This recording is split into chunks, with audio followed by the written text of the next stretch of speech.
Webinar में जुड़े सभी लोगों का स्वागत है। आज गिरनारी मंडल का 458वां वेबिनार है, वेबिनार नंबर 498। आज के वक्ता हैं श्रीमती पुनीताबेन त्रिवेदी मैडम और श्री संजय भाई त्रिवेदी सर। आज का विषय है राग चिकित्सा, रोगोपचार में रागों की भूमिका। राग चिकित्सा, रोगोपचार में रागों की भूमिका के बारे में श्रीमती पुनीताबेन त्रिवेदी मैडम बताएंगे, वक्तव्य देंगे। अब श्रीमती पुनीताबेन त्रिवेदी मैडम से अनुरोध है कि वो अपना वक्तव्य शुरू कर सकते हैं।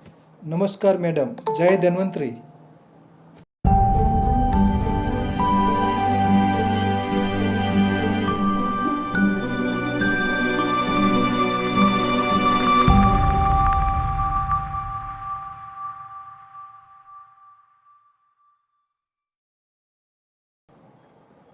एक शांति मंत्र का उच्चारण करते हैं, बाद में वक्तव्य शुरू करते हैं। ओम भद्रं कर्णेभिः श्रूयामदेवाः, भद्रं पश्येमाक्षभिर्यजत्राः, स्थिरैरङ्गैस्तुष्टुवांसस्तनूभिः, व्यशेम देवहितं यदायुः। स्वस्ति न इंद्रो वृद्धश्रवाः, स्वस्ति न पूषा विश्ववेदाः, स्वस्ति नस्ताक्षो अरिष्टनेमिः, स्वस्ति नो बृहस्पतिर्दधातु। ओम शांति शांति शांति। हरि ओम। गिरनारी मंडल के सभी सदस्यों को मेरा नमस्कार। और हम गिरनारी मंडल के सभी सदस्य मिथलिया साहब सबके आभारी हैं कि हमको ये मौका दिया और हमको उचित समझा ये विषय के लिए। तो आज का जो विषय है राग चिकित्सा, हमारे पिछले वेबिनार जो हुए ध्वनि चिकित्सा में, उसमें हमने राग चिकित्सा को लिया था, लेकिन वो संक्षिप्त में था। तो हम थोड़ा इसका विस्तृत जानकारी लेंगे। और आज के जो समय में, आधुनिक युग में जो ध्वनि प्रदूषण है, जो यातायात है, यंत्र है, टीवी है, डीजे है, उस ध्वनि प्रदूषण की वजह से ब्लड प्रेशर बढ़ना, निंद्रा नाश मतलब अनिंद्रा, तामसी वृत्ति, उन्माद, तनाव, चिड़चिड़ापन, यह सब सामान्य हो गया है। और इन सब व्याधियों में राग आधारित जो गायन है, संगीत है, गायन और वादन, वो बहुत उपयुक्त है। उससे ध्वनि प्रदूषण से हुए जो रोग है उसमें काफी सहायता मिलती है, उसको अच्छे करने में। संगीत है वो मन और आत्मा के संबंध से जुड़ा है, और स्वर, लय, ताल के उचित प्रयोग से मनोदैहिक व्याधि में परिणाम मिल सकते हैं। तो लेकिन राग के जो गायन और वादन है उसमें स्वरों की और उसकी शुद्धता भी महत्वपूर्ण है। और दूसरी जो चिकित्सा प्रणालियां है, जो भी आयुर्वेद है कि निसर्गोपचार की है, नैसर्गिक प्राकृतिक चिकित्सा है, बाकी जो भी चिकित्सा प्रणाली है, उसके साथ साथ अगर राग को भी चिकित्सा के रूप में सम्मिलित किया जाए तो परिणाम जल्दी मिलने की संभावना होती है। उसमें एक आज के युग में एक मुश्किल ये है कि हमने संगीत को सिर्फ मनोरंजन का माध्यम समझा है, जबकि हमारे शास्त्रों में और वेदों में संगीत को चिकित्सा के रूप में भी प्रयुक्त किया गया है। और उसके बहुत शास्त्रों में प्रमाण भी है। आयुर्वेद के प्रमुख ग्रंथ चरक संहिता में और सुश्रुत संहिता में भी सन्निपात, ज्वर, दम, मधुमेह, हृदय रोग, टीबी, पीलिया आदि रोगों में मंत्रों से उपचार का उल्लेख है। और सामवेद में ऋचाओं के गायन द्वारा रोग मुक्ति का महत्व है।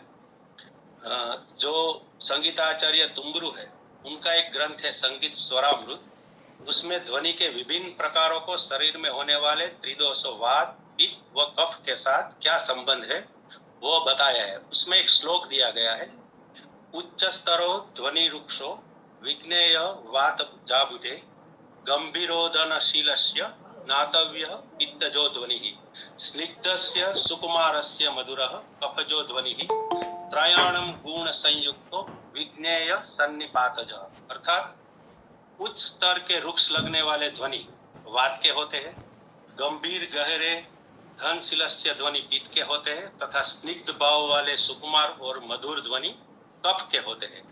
और इन तीनों के संतुलन के लिए विभिन्न रागों का संयोजन करके मानव की प्रकृति जो है उसका निदान और उपचार किया जाना संभव है। तो आयुर्वेद में संगीतोपचार का ये निर्देश किया गया है। और वैसे हम जानते हैं कि रोगों की उत्पत्ति आयुर्वेद में जो बताया गया है कि आहार विहार, हमारी जो खान पान की पद्धतियां है, जीवन शैली है, वो जो दोषपूर्ण होती है तो रोग उत्पन्न होता है। वैसे ही हमारे जो मनोव्यापार है, मतलब मानसिक स्तर पे जो भावना है, उसका जो असंतुलन है वो भी रोग का कारण है। और जो संगीत है वो भावनाओं को संतुलित करने में बहुत महत्वपूर्ण और अहम भूमिका निभाता है। तो भावनाओं की संतुलन से हम रोग से दूर रह सकते हैं। तो इसके बारे में और रागों के बारे में ज्यादा जानकारी अब पुनीता बताएगी। पिछले वेबिनार में हमने जो ध्वनि चिकित्सा के बारे में थोड़ी बहुत चर्चा की थी, उसमें हमने स्वरों का भी रस और जो रोग होते हैं उसके ऊपर क्या असर है ये सब आगे हमने देखा था। फिर राग और ऋतु, राशि और राग और चक्र, इन सब के बारे में भी संक्षिप्त में चर्चा हुई थी। और राग और रस, जो अलग अलग राग होते हैं वो किस रस से संबंधित होते हैं या किस राग से कौन सा रस है वो उद्भव होता है, वो हमने बताने की कोशिश की थी। इसके बाद हमने देखा था कि जाति आधारित राग होते हैं कि जिसमें 5 सुर लगते हैं वो ओडव राग होते हैं, 6 सुर वाले होते हैं वो षाडव राग होते हैं, फिर संपूर्ण राग जिसमें सब सुरों का समावेश होता है। और वो राग है जो ओडव राग है तो वो रोग के उपचार में और बीमारी को दूर करने के लिए उसका उपयोग होता है। षाडव राग है वो यौवन, सौंदर्य और सम्मोहन का राग है। संपूर्ण राग है वो हमको शक्ति देता है, हम चातुर्य देता है, फिर धन धान्य की समृद्धि और अच्छी संतति प्राप्त करने के लिए इस राग का उपयोग किया जाता है। जैसे कि आयुर्वेद में भी और हमारे रागों में भी समय की बहुत अहमियत होती है। और समय के साथ साथ जैसे त्रिदोष, वात पित्त और कफ की जो समय की अवधि होती है हमारे 8 प्रहर के साथ, ऐसे ही रागों में भी समय का बहुत महत्व होता है कि कोई राग है वो सुबह में गाया जाता है, कोई सूर्यास्त के समय गाया जाता है, कोई आधी रात को, मतलब रात के पिछले पहर को गाया जाता है। ऐसे ये हमने समय की जो सारणी बोलते हैं उसका संक्षिप्त में, तो ये स्वर, रस और रोग के बारे में बताया था पहले हमने। ये राग और ऋतु, राशि और राग का चक्र से संबंध, ये हमने आगे भी देखा था, पीछे भी देखा था। राग एंड रस, और जो मैंने 5 सुर वाले राग, 6 सुर वाले राग और संपूर्ण राग की अभी बात की, वो ये दर्शाया है। ये हमारे प्रहर के समय और वात पित्त कफ के समय के साथ इसका जो मेल है वो रागों की रचना भी ऐसे ही हुई है कि वो वात पित्त और कफ और दिन के अलग अलग प्रकार के मूड जो होते हैं उसको जागृत करते हैं, ऐसे उनकी रचना होती है। और हमारे वेदों में और आगे जो बताया है, जो ग्रंथ थे हमारे, मतलब वैदिक ग्रंथ थे और वैदिक ऋषि मुनियों थे, उन्होंने इसके बारे में भी बहुत चर्चा की है कि राग का समय जो सबसे पहले नारद मुनि ने दिया था संगीत मकरंद में, कि रागों का कोई समय होता है जो उसी समय पर वह राग की महत्तम असर होती है। तो पहले मतलब सनराइज यानी कि परोढ़ जिसको हम बोलते हैं, प्रभात, वो उस समय के राग, फिर सुबह के राग, फिर दोपहर के राग, ऐसे सब अलग अलग समय के अलग अलग रागों की बात हमारे ऋषि मुनियों ने अपने अपने ग्रंथों में की। और यहाँ तक कि ताम्र युग में शब्द कौतूहल नाम का एक ग्रंथ रचा था मेंड ऋषि नामक ऋषि ने। उन्होंने उसमें जो रोगी बात करता है तो रोगी के जो शब्द होते हैं उससे रोग निदान करते थे वो, और उसकी प्रक्रिया का भी उन्होंने अपने ग्रंथ में विस्तार से वर्णन किया है। और शाब्दिक औषधि मतलब मंत्र या ऐसे राग, वो शाब्दिक औषधि उसे देते थे। और उन्होंने तो वहां तक बताया कि जो वाद्य होते हैं वो भी भेषज से बनाए जाए और उसी से जो उसकी जो सुरीली आवाज है या उसकी जो तान होती है उससे रोगों की चिकित्सा की जाए। ऐसा उन्होंने अपने ये जो मंत्र शब्द कौतूहल के जो मंत्र थे उसमें दर्शाया है। फिर अलग अलग राग अलग अलग रोग में कैसे काम करते हैं और उसका कौन सा समय होता है उसका अभी हम विवरण देखते हैं। जैसे कि इसमें हमने दोनों मतलब हमारे भारतवर्ष में जो दो संगीत प्रणालियां चलती है, एक है हिंदुस्तानी संगीत और दूसरा है कर्नाटिक संगीत। कर्नाटिक माने साउथ, दक्षिण भारतीय जो ट्रेडिशनल संगीत होता है वो उसको कर्नाटिक संगीत बोलते हैं, वो प्रांतीय संगीत वहां का, और ऐसा माना जाता है। और उसके मतलब दस्तावेजी हमारे पास प्रूफ भी है कि जो दक्षिण भारतीय संगीत है, द्रविडियन जो संगीत है, वो सबसे पहला मतलब हमारे जम्बू द्वीप का वही पहला संगीत था। और सबसे पहला जो राग हुआ वो भी करहर प्रिया करके जो राग है, अभी उसका हिंदुस्तानी जो राग है उसका नाम है काफी। तो पहला जो राग था वो करहर प्रिया था, जो दक्षिण भारतीय जो संगीत प्रणाली है उसमें आता है। तो दक्षिण भारतीय जो कर्नाटिक संगीत है उसमें भी 600 से ज्यादा राग है। और भारतीय बाकी के जो भारत के विस्तार है उसमें हिंदुस्तानी संगीत है। हिंदुस्तानी संगीत पर पर्शियन संगीत जो पर्शिया से मतलब वहां का जो संगीत था उसकी असर ज्यादा दिखती है, पर बाद में वो हमारे यहाँ जो इन्वेशन हुए उसके साथ साथ वो इधर आया, भारत में आया, और इधर का जो संगीत था उसके साथ वो घुल मिल भी गया और उसकी एक अलग से प्रणाली शुरू हुई जिसे हिंदुस्तानी संगीत नाम दिया गया। जो कर्नाटिक संगीत है, दक्षिण भारतीय संगीत, उसके जो राग है उनको हिंदुस्तानी संगीत में वैसे उठा लिया काफी रागों को, और कुछ अपना भी अलग उन्होंने बंधारण करके अलग अलग राग बनाए। तो हम जो ये राग आपको दिखाएंगे उसमें दोनों प्रणालियों को हमने सम्मिलित किया है। और ज्यादातर हमने राग दक्षिण भारतीय है इसमें, क्योंकि हमारे देश में ऐसा है कि संगीत के ऊपर जो भी शोध किया गया है वो अन्य इलाकों से ज्यादा साउथ के दक्षिण के राज्यों में उस पर ज्यादा काम हुआ है।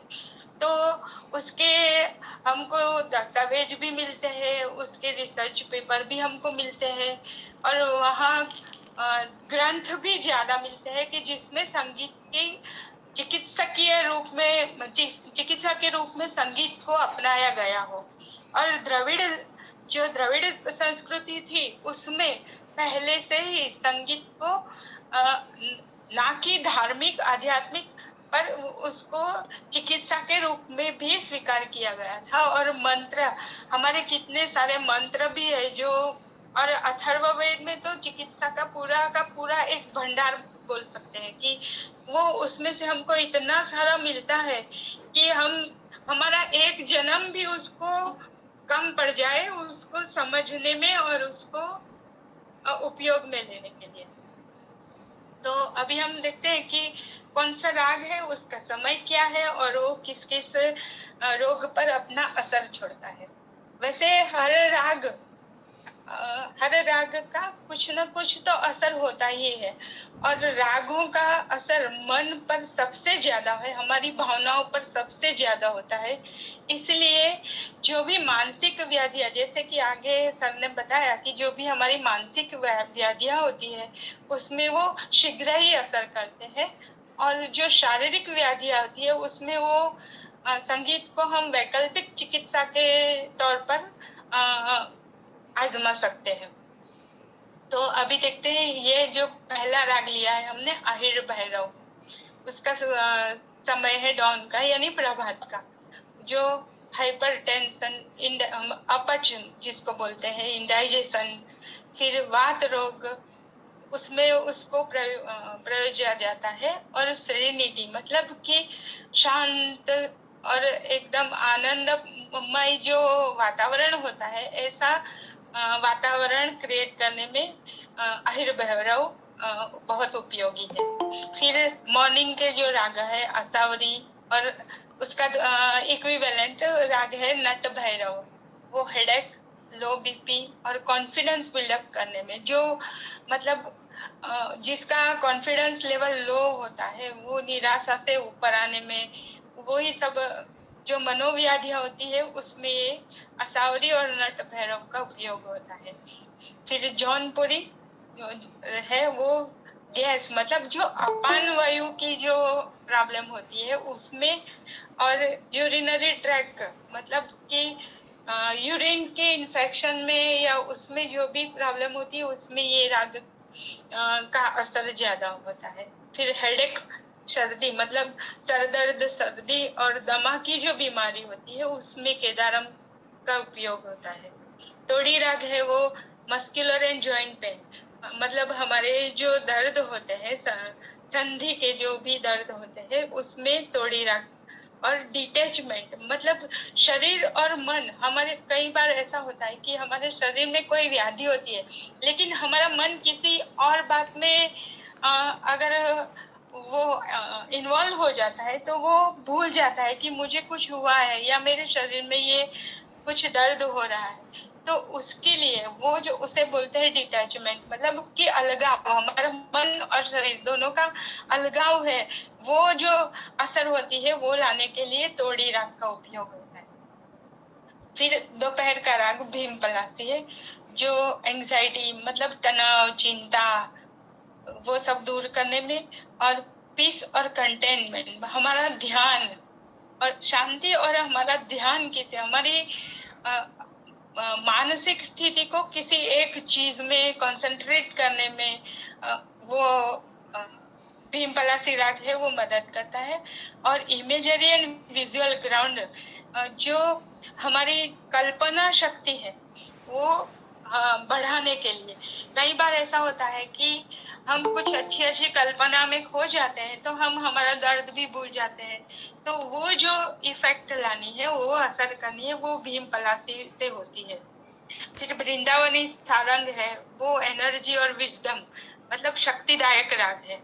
मधुवंती है वो 22 में, जो हम लोग उसको गुजराती में उसको बोलते हैं मसा, उसमें बहुत कारगर होता है।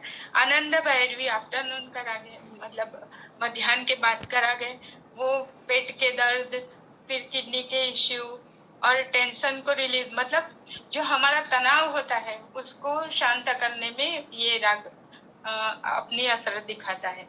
काफी राग है वो स्लीप डिसऑर्डर का, मतलब जो अनिद्रा होती है उसमें काफी राग यूज होता है। और एक दूसरी खासियत काफी राग की ऐसी है कि उसके सुरों का जो बंधारण है, जो उसकी गुंथनी हुई है वो इस तरह से हुई है कि वो हमारे मन को दो अलग अलग सिचुएशन में से स्विच ओवर करने के लिए, मतलब एकदम हताशा से एकदम खुशी में लाने के लिए, मतलब उसकी जो गायकी है वो ऐसी होती है कि हमारा मन एकदम एक से दूसरे, दूसरे से पहले ऐसे स्विच ओवर होता है। तो माइंड की जो डिसीजन की जो कैपेसिटी होती है वो काफी राग से काफी इम्प्रूव होती है। फिर भोपाली है माइग्रेन और हाई बीपी के लिए, और एंगर मैनेजमेंट के लिए वो काफी उपयोगी है। फिर कमोड राग है, वो शाम का राग है। प्लीजिंग इफेक्ट ऑन नर्व्स, हमारी जो चेताएं होती है उसके ऊपर वो अपनी अच्छी असर छोड़ता है और उसको आनंद प्रदान करता है, उससे हमारा टेंशन भी रिलीज हो जाता है। यमन कल्याण है, वो भी शाम का राग है। वो एक बहुत अच्छा राग है जो हमारे लीवर के रिलेटेड, यकृत के संबंधित जो भी हमारी कठिनाइयां या कुछ हमारे प्रॉब्लम्स होते हैं उसको सॉल्व करने के लिए, फिर पेन मैनेजमेंट में, फिर एनर्जी सेंटर्स जो हमारे मतलब महिलाओं के जो गर्भाधान का समय होता है और उसके गर्भ में जो बच्चा होता है उसके एनर्जी सेंटर्स को वो स्टिमुलेट करता है, मतलब उसमें वो स्पंदन जगाता है। तो उससे क्या होता है कि बच्चे का जो गर्भस्थित बच्चा होता है उसका ग्रोथ अच्छा होता है और उसकी फटल मूवमेंट्स भी अच्छी होती है। तो यमन कल्याण ऐसे गर्भिणियों के लिए बहुत अच्छा राग है। और एक है गर्भ रक्षाम्बिका स्तोत्र, जो खास करके ये स्त्रियों में जो घबराहट होती है और उसकी जो मनोस्थिति जो डामाडोल होती है उसको सेट करने के लिए भी वो स्तोत्र है। अगर उसको ये राग में गाया जाए तो उसका बहुत ही अच्छा और शुभ परिणाम हमको मिलता है। और हमने 2 केस में उसे अपनाया था, जिसमें बच्चे की मूवमेंट नहीं थी और दूसरा कि वो जो लड़की थी वो उसको बहुत स्ट्रेस था, क्योंकि उसकी कुछ सामाजिक परिस्थितियां ऐसी थी। तो वो लड़की मतलब, और उसकी वो फर्स्ट प्रेगनेंसी थी, तो हमने ये गर्भ रक्षाम्बिका स्तोत्र का उसमें उपयोग किया था और हमको बहुत ही अच्छा परिणाम मिला था उसमें। और उसकी सब नर्वसनेस और सब डर वो 2-3 सेशन में ही मतलब वो उसको एकदम एनर्जी शक्ति मिल गई थी इससे। तो ये गर्भ रक्षाम्बिका स्तोत्र आप लोग भी अगर कहीं जरूरत पड़े तो यूज कर सकते हैं। फिर है हंस ध्वनि राग, जो शाम का राग है और वो हमारी चेताओं पर बहुत ही सुंदर असर करता है। खमाज राग है, वो अनिद्रा में हम उपयोग करते हैं। बागेश्वरी है, वो भी इंसोम्निया और डायबिटीज में खास करके बागेश्वरी से बहुत ही अच्छा फायदा मिलता है और उसके बहुत सारे हॉस्पिटल में एक्सपेरिमेंट्स भी हुए साउथ इंडिया में, और वहाँ डायबिटीज का जो मतलब दवाइयों का जो डोज है वो कम करने में राग बागेश्वरी से बहुत अच्छी मदद मिली थी। वो रात का राग है। मालकंस भी रात को गाया जाता है और उससे गैस्ट्रिक ट्रबल, जो वात रोग होते हैं, लो बीपी, ब्लड, वो हमारे रक्त शुद्धि में काम करता है और आरामदायक नींद देता है। दरबारी कन्नड़ा है, वो एंटी स्ट्रेस राग है, वो भी नाइट का राग है और उससे जो एकदम सिर दर्द होता है उसमें और अस्थमा में काफी फायदा होता है। फिर जय जयवंती राग है, वो भी रात्रि का राग है। उसको पैरालिसिस में, फिर साइको डिसऑर्डर्स में, डायबिटीज इत्यादि में उसको यूज किया जाता है। श्याम कल्याण और केदार, ये दोनों अर्ली नाइट के राग है, मतलब कि रात के पहले पहर के। जो मेंटल रिटार्डेशन, मंद बुद्धि जिसको हम लोग बोलते हैं, वो डाउन सिंड्रोम बच्चे होते हैं उसमें, फिर मेमोरी इम्पेयरमेंट होता है कि भूल जाने की बीमारी हो जाती है, फिर टॉन्सिलाइटिस होते हैं, फिर अपर रेस्पिरेटरी इन्फेक्शन होता है, मतलब जो श्वसन तंत्र, जो ऊपरी भाग होता है उसमें जो कुछ भी श्वास नलिका में या उसमें जो कुछ इन्फेक्शन हो जाता है, इसमें ये राग से बहुत मदद मिलती है। फिर रंजनी राग है, वो खास करके किडनी के लिए यूज होता है और उसको गाने के लिए कोई फिक्स्ड टाइम नहीं है, उसको हम दिन में कोई भी समय में गा सकते हैं। फिर पुरिया कल्याण राग है, वो भी एनी टाइम गा सकते हैं। उससे एंजाइटी, चिंता, तनाव, फिर लुकोरिया, फिर डिसमेनोरिया, फिर एब्डोमिनल पेन होता है, उसमें पुरिया कल्याण को यूज किया जाता है। पाट मंजरी है, उसका एक खास जो बंधारण है वो हमारे जो वॉमिटिंग सेंसेशन होता है, नौशिया, उसमें, और जो हमारी जठराग्नि, मंद जठराग्नि जिसे बोलते हैं, उसमें उसका प्रयोग किया जाता है। माया मालवा गोवला राग है, वो साउथ का, ये दोनों साउथ इंडिया के राग है। वो मॉर्निंग राग है और ये बहुत मांगलिक राग बोला जाता है। तो उसमें जो भी मतलब उसकी जो स्वर रचना है, उससे हमारे बॉडी में जो भी टॉक्सिन्स होते हैं उसको न्यूट्रलाइज करने में, और फिर हमारी जो वोकल कॉर्ड्स है, हम खास करके जो गायक लोग हैं उसको इसका रियाज करने से उनके आवाज एकदम अच्छी हो जाती है, मतलब खुल जाती है। और कैंसर पेशेंट के लिए ये सूदिंग राग है। एंगर मैनेजमेंट में भी ये काम करता है। मतलब इस राग से बहुत सारे फायदे हैं इस राग के, तो उसको कई बार कई जगह पर यूज किया जाता है। फिर राग मेघ, और उसका इक्विवेलेंट राग है मध्यमावती। तो ये राग है वो रेनी सीजन में कभी भी गा सकते हैं, और वो पैरालिसिस में, फिर गिडीनेस मतलब चिड़चिड़ापन होता है उसमें, फिर हाथ पैर का दर्द होता है, और जो चेताओं की कोई भी हमारी कंप्लेंट्स होती है उसमें ये असर करता है।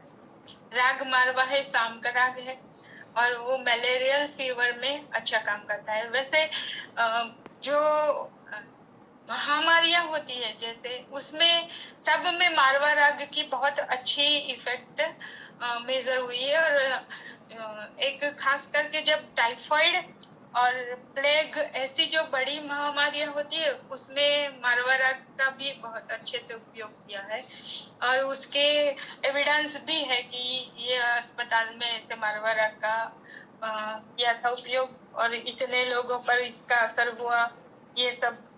और दूसरा एक ये भी है कि जब ऐसी महामारियां फैलती है तो हमारे पुराने ग्रंथों में ऐसा लिखा है कि जो जो भी महामारी है, मानो कि प्लेग की महामारी है, नीम और सहतरा, उसका हवन में किया जाए, और आहुतियां देने के वक्त भी आहुति उससे दी जाए, ये दोनों वनस्पति से। फिर यहाँ तक उसका उल्लेख है कि ये जो नीम का जो और सादरा का जो रस होता है, उसको रस में अगर ध्वजा पताका भिगो कर घर के आगे लहरा दिया जाए तो उससे जो पवन चलेगी वो हमारे घर में आएगी, और उससे घर का वातावरण शुद्ध रहेगा, और उसके जो भी जर्म्स है, वो वायरस है या बैक्टीरिया है, जो भी उस वक्त चलता हो, उसको कंट्रोल करने में मदद होती है। और एक ग्रंथ में संगीत चिकित्सा जो 1930 में, मतलब 30 के दशक में एक वैद्य हुआ करते थे, मिस्टर जे पाल, वो जब अखंड भारत था तब वो लाहौर स्थित थे, और वो सामवेदी थे। तो और उनको संगीत का बहुत अच्छा ज्ञान था। उन्होंने अपने ग्रंथ में ऐसा लिखा है कि जो भी महामारी है उसका जो रस है, उसकी औषधि का रस है, उसको जो बड़े हमारे ढोल आते हैं उसके ऊपर, वो चमड़े के ऊपर उसका रस लगा दे, फिर सुखाकर उस ढोल को बजाए, और पब्लिक में, मतलब जाहिर जो भी स्थल होते हैं उस पर जाकर बजाते हैं, तो उसका लाभ सब जनसंख्या को मिलता है। और जो कांसे की थाली होती है उसके ऊपर उसका रस लगाकर वो लकड़ी से बजाए हमारे घर के आसपास या घर में, और मंदिर में जैसे आरती होती है, तो वो जगह पर अगर वो ध्वनि को सुनाया जाए तो उससे ये महामारी रोकने में बहुत ही फायदा होता है। फिर आगे चलते हैं। राग बसंत है, बहार है, वो भी एनी टाइम रागा है, मतलब दिन में कभी भी गा सकते हैं और वो रेनी सीजन में खास करके गाया जाता है। वो गोल्डस्टोन में मतलब जो हम लोग पथरी बोलते हैं उसमें वो फायदा देता है। फिर राग भूपालम है, वो भी प्रभात का मतलब जो रात का सबसे छिल्ला मतलब लास्ट प्रहर होता है उसमें गाया जाता है। तो वो जो टर्बुलेंट मतलब हमारा जो चित्त डामाडोल होता है उसको शांत करने में, या कुछ बहुत सी चिंता होती है या किसी कारण से हमारे मस्तिष्क में कुछ उथल पाथल है तो उसको ठीक करने में ये राग बहुत कारगर होता है। और अगर उसको फास्ट काल प्रमाण मतलब कि फास्ट टेम्पो में अगर बजाते हैं या गाते हैं तो हमारी जो आलस्य होती है, फिर कुछ सुस्तियां होती है, उससे वो लड़ता है। राग बिलहरी है, वो कर्नाटिक राग है और वो लेट मॉर्निंग यानी 8 से 10 बजे के बीच में गाया जाता है। तो वो हमारी आलस्य को दूर करता है और हमारे स्फूर्ति को बढ़ाता है। और दूसरी एक खास बात इस राग की ये है कि वो जो स्टमक पेन होता है उसको दूर करने में दक्षिण भारत के एक ऋषि मुनि तो नहीं बोल सकते, संत बोल सकते हैं। जैसे हमारे गुजरात के नरसिंह मेहता थे, ऐसे एक संत हुआ करते थे त्यागराजा। उन्होंने वो राम भक्त थे तो वो राग बिलहरी में राम की कीर्तन गाकर लोगों की बीमारियां दूर करते थे। और यहाँ तक लिखा है उसमें कि उन्होंने एक डेड पर्सन को इस राग बिलहरी से जिंदा किया था, मतलब एक्शन में लाए थे उनको। तो ये बिलहरी राग की क्षमता होती है। फिर राग हिंडोल, उसको साउथ में इसका इक्विवेलेंट राग है सुनाद। वो मिडनाइट के बाद मतलब मध्य, वो जो हमारे शरीर के दर्द होते हैं, फिर लो बैक एक होता है, फिर मस्कुलोस्केलेटल एंड न्यूरोलॉजिक पेन होते हैं उसमें, फिर हमारे वात रोग में, ऑस्टियोपोरोसिस में, सब में ये काम करता है और ब्लड प्योरिफिकेशन भी करता है। फिर वाकुलाभरणम राग है, वो भी एनी टाइम गाया जाता है। वो अस्थमा में, फिर ब्रोंकाइटिस में, हार्ट डिसीज में, डिप्रेशन में, त्वचा रोग में और त्वचा की कोई भी एलर्जी हो उसमें वो अपनी अच्छी असर दिखाता है। राग कलावती मिडनाइट का राग है, मध्य रात्रि को गाया जाता है। और ये खास करके जो लेबर पेन होता है, मतलब जो गर्भी प्रसव की पीड़ा जो होती है उसमें उसको शांत करने में और स्मूथ करने में वो काम करता है, इंसोम्निया में काम करता है। और पीड़ा रहित प्रसव करने के लिए इस राग को बहुत बार प्रयोजा गया है और उसके मतलब 200 से ज्यादा पेपर्स इसके ऊपर किए गए हैं कि प्रसव रहित पीड़ा कलावती राग से की जाए। और हमारी जो चेताएं हैं उसके ऊपर बहुत ही उसकी प्लेजेंट इफेक्ट होती है। फिर गणमूर्ति राग है, वो डायबिटीज में यूजफुल है। वराली राग है, वो नाइट का राग है और वो वायु तत्व के लिए बहुत अच्छा है। हार्ट एंड स्किन एलिमेंट्स मतलब हृदय रोग, हृदय की और त्वचा की बीमारी और गैस की प्रॉब्लम्स होती है उसमें ये बहुत अच्छा काम करता है। वराली माने ये साउथ का एक ऐसा राग है जो 1300 साल पहले से यूज हो रहा है, उपयोग में लाया गया है। और वराली का अर्थ होता है कि वर माने वर्ण, जो हम शब्द बोलते हैं ना तो वर्ण आवाज, और अली माने भौरा मतलब भौरे की आवाज, मतलब जो गुंजन होता है ऐसा वो राग है, उसकी ऐसे इफेक्ट आती है तो उसको वराली राग बोलते हैं। और इससे हम जो गुंजन होता है उससे हमको आनंद मिलता है तो हार्ट अपने आप प्रफुल्लित हो जाता है। तो ऐसे उसकी इफेक्ट बहुत सूदिंग होती है हार्ट पर और स्किन पर भी। फिर सुरुति राग है, वो स्टमक बर्न, मतलब जो जलन होती है पेट में पित्त की वजह से या कुछ और, तो उसमें। फिर इंसोम्निया में, फिर फियर और डिस्गस्ट। डिस्गस्ट माने विभत्सता जो होती है ना, उसमें, और डर, ये दोनों में ये सुरुति राग का बहुत अच्छा असर है।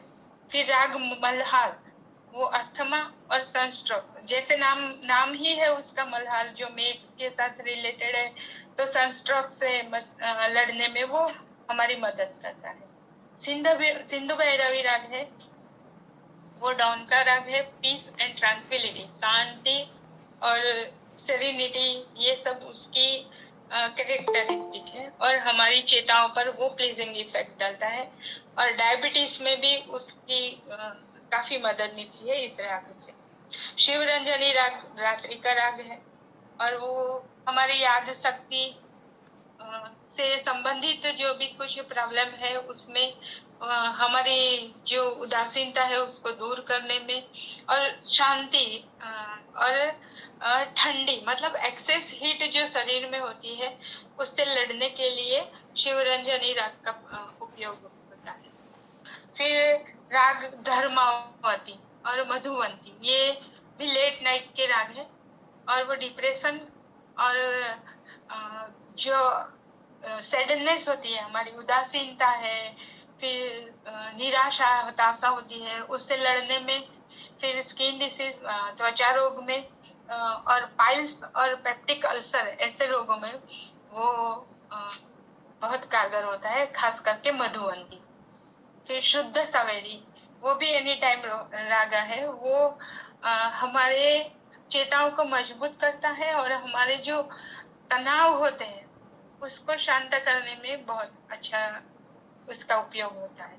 राग दुर्गा है, लेट नाइट का राग है, उसकी भी यही मतलब टेंशन रिलीज करने में और नर्व स्ट्रेंथनिंग में उसका उपयोग होता है। फिर मुल्तानी राग है, वो आफ्टरनून का राग है, स्किन डिसीज में है। फिर अचीवमेंट, मतलब कोई लक्ष्य की प्राप्ति करनी हो तो उसके लिए, और एफ्लुएंस माने कुछ जोर देने के लिए, कि हमको अगर कुछ करना है और ठान लिया कि ये करना ही है, तो उसमें हमको बल देती है ये राग की रागिनी। और एक दूसरी बात इसमें ये भी है कि ये थोड़ा सा खुश्क राग है, मतलब सूखा सूखा सा, तो जो कफ के इश्यू होते हैं उसमें भी ये अच्छी अपनी असर दिखाता है। और उससे रिलेटेड स्किन में जो खुजली होती है या ऐसा कुछ होता है, उसमें मुल्तानी राग का जो मैंने आगे बताया कि डॉक्टर जे पॉल थे, वो मुल्तानी राग का कफ रोगों में काफी यूज करते थे। फिर राग बिहाग है, वो मिडनाइट का राग है, मतलब मध्य रात्रि को गाया जाता है, और वो निद्रा से संबंधित जो भी समस्या है उसमें ये बहुत उपयोगी होता है।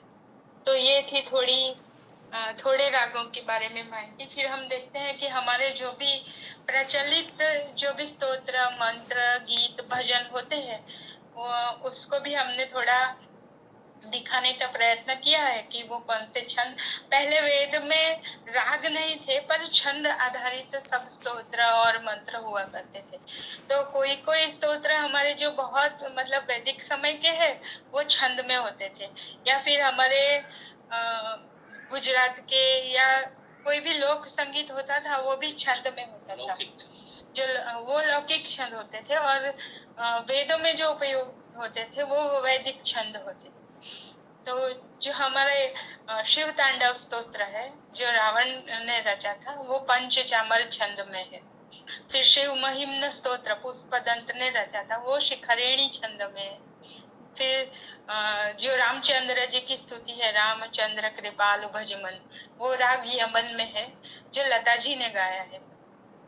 फिर अच्युताष्टकम है, वो यमन कल्याण में है। मधुराष्टकम है, वो भी बहुत प्रसिद्ध है, वो मिश्र खमाज राग में है।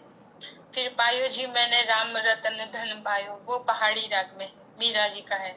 मेरे तो गिरधर गोपाल, वो खमाज में है। फिर जो ओम नमः शिवाय धुन है, जो हम मतलब एक बार मूवी में भी ओम नमः शिवाय धुन ली है, वो अलग है। पर ये जो हम लोग मंदिरों में अक्सर, और ये अभी तो पवित्र सावन का मास चल रहा है, उसमें भी ओम नमः शिवाय की धुन मंदिरों में चलती रहती है, वो मालकौंस राग में होती है।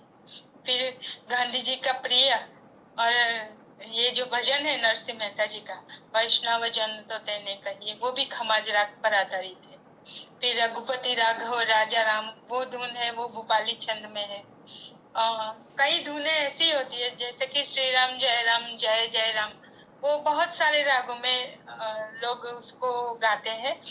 फिर गायत्री मंत्र को भी ऐसे कई रागों में किसी ने गाया है, पर एक्चुअली मंत्र जो होते हैं वैदिक मंत्र, वो ऐसे जाहिर में मतलब गाया नहीं जाता, और वो मंत्र है, वो साधना के लिए होते हैं। तो वो व्यक्तिगत अपने मतलब व्यक्ति को अपने आप ही उसका जाप करना होता है, वो जाहिर में उसको नहीं गाना चाहिए। फिर अखिल ब्रह्मांड माँ एक तो श्री हरि नरसिंह मेहता जी का है, वो झूलना छंद है। और हमारे गुजरात के जो भी पुराने जो भजन थे, जो ट्रेडिशनल भजन है, या तो वो झूलना छंद में होते हैं, या तो फिर वो सोरठी राग में होते हैं। फिर शंभु शरणे पड़ी, वो भी एक अच्छी धुन है, भजन है, वो मिश्र शिव रंजनी राग में है। फिर माता जी की स्तुति है, विश्वम्भरी अखिल विश्व तणी जनेता, वो वसंत तिल का छंद है। फिर हमारा एक गुजरात है तो गरबा तो आएगा ही, तो वो तो रमवाने, वो जो गरबा है वो शिव रंजनी राग में है। फिर ऐसी लागी लगन मीरा हो गई मगन, वो मिश्र काफी राग है। फिर जग में सुंदर है दो नाम, वो गुजरी तोड़ी राग में है। फिर अभी वो हिंदी सिनेमा से ले तो ऐ मालिक तेरे बंदे हम, वो 4 राग भैरवी, भैरव, मालकोस और धानी, इसका उपयोग करके इस गीत की रचना की थी। फिर बैजू बावरा का जो मन तड़पत हरि दर्शन को आज, वो मालकंस राग में है। दर्शन दो घन श्यामनाथ, वो केदार राग में है। फिर तू प्यार का सागर है, उसका राग भैरवी है। जागो मोहन प्यारे का राग भैरव है। सत्यम शिवम सुंदरम जो मूवी था उसका गाना है, वो भी भैरव राग में है। ज्योत से ज्योत जगाते चलो, भैरवी है। तुरा मन दर्पण कहलाए, ये भी भैरवी राग में है। फिर मैंने आगे जो बात की कि एक मूवी में भी ओम नमः शिवाय की धुन ली थी, वो भूपाली राग में, वो भी बहुत अच्छी है। फिर आयो कहाँ से घनश्याम, वो खमाज राग में है। मन आनंद आनंद छायो, वो अहिर भैरवी राग में। तो ऐसे बहुत सारे राग हैं, पर अभी समय की अवधि के चलते हम यहाँ विराम लेते हैं। और अभी जो हमने जो भी ये तैयार किया है हमारा वक्तव्य, उसमें डॉक्टर टीवी साईराम जो हमारे म्यूजिक थेरापी एसोसिएशन के प्रेसिडेंट है, और उन्होंने बहुत सारी किताबें भी लिखी हैं, और इनकी किताबें ऑस्ट्रिया म्यूजिक थेरापी के जो कोर्सेज चलते हैं ऑस्ट्रिया कंट्री में, उसमें उनकी सब बुक्स वहाँ एज अ टेक्स्ट बुक चलती है। तो वो हमारे डॉक्टर टीवी साईराम सर है, उनकी ये 3 बुक है, रागा थेरापी, सेल्फ म्यूजिक थेरापी और मेडिसिनल म्यूजिक। फिर स्वामी शिवानंद है, उनकी बुक है म्यूजिक एज योगा। फिर इना शास्त्री और नेहा शर्मा ने एक अच्छी बुक लिखी है, संगीत एवं योग का वैज्ञानिक स्वरूप। और संगीत चिकित्सा जो डॉक्टर जे पाल, अभी लाहौर के डॉक्टर जिसका मैंने जिक्र किया था, उनकी ये बुक है। और बिल ओस्मर, अनुराधा महेश, ज्योत्ना सरकार, उत्पल विश्वास, ये इनके आर्टिकल्स एंड पेपर्स जो पब्लिश हुए हैं, उनमें से हमने ये माहिती ली है। और एक दिनचर्या करके इंस्टीट्यूट है, उसने भी कुछ इस पे शोध कार्य किया है। तो इन सब रेफरेंस से हमने हमारा आज का वक्तव्य रजू किया था। धन्यवाद। वो सब भजन और फिल्म के कुछ गाने बताए, वो एक सामान्य इसके लिए है। एक्चुअली रोगों के लिए अगर उपचार करना है तो जो शास्त्रीय संगीत के जो मतलब जैसे हम जानते हैं कि भीमसेन जोशी है, फिर वो हरिप्रसाद चौरसिया ने कुछ धुन बजाई हो, शिव कुमार शर्मा ने बजाई हो, मतलब अलग अलग लोगों ने जो शास्त्रीय संगीत के जिसको दिग्गज बोलते हैं, उन्होंने जो कुछ गायन और वादन जो शास्त्रीय संगीत के रागों के आधारित किया, उसको सुनने से ज्यादा फायदा मिलता है। लेकिन जनरली हम ये सुन सकते हैं, अस्तु। धन्यवाद, शुक्रिया। अच्छा वक्तव्य दिया राग चिकित्सा के बारे में श्रीमती पुनीताबेन त्रिवेदी मैडम ने और श्री संजय भाई त्रिवेदी सर ने। अब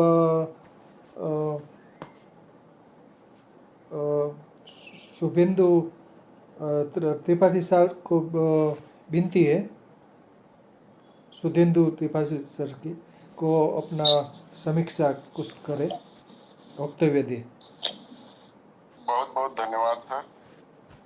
हालांकि संगीत के बारे में बहुत ज़्यादा मुझे पता नहीं है, लेकिन संगीत का मनोचिकित्सा पे बहुत अच्छा प्रभाव है, ये मैं जानता हूँ। और कहीं ना कहीं बहुत ही सूदिंग होता है, जो मानसिक उथल पुथल होती है उसको काम करता है, यानी कि शांत करता है। तो उस हिसाब से उसका प्रभाव तो है ही। और जो डाउन मूड्स होते हैं उसको अप स्विंग की तरफ ले जाना, ये चमत्कारिक गुण तो संगीत में है ही। विविध रागों और विविध छंदों का प्रयोग करते हुए कैसे चिकित्सा पद्धति में उनका विशिष्ट प्रयोग किया जा सकता है और उससे लाभ लिया जा सकता है, इस पे बहुत ही अच्छा अन्वेषण किया गया है। और बहुत बहुत साधुवाद के पात्र हैं दोनों जन। बहुत बहुत धन्यवाद। शुक्रिया, धन्यवाद, धन्यवाद, जी धन्यवाद, धन्यवाद। धन्यवाद, धन्यवाद, आभार, शुक्रिया।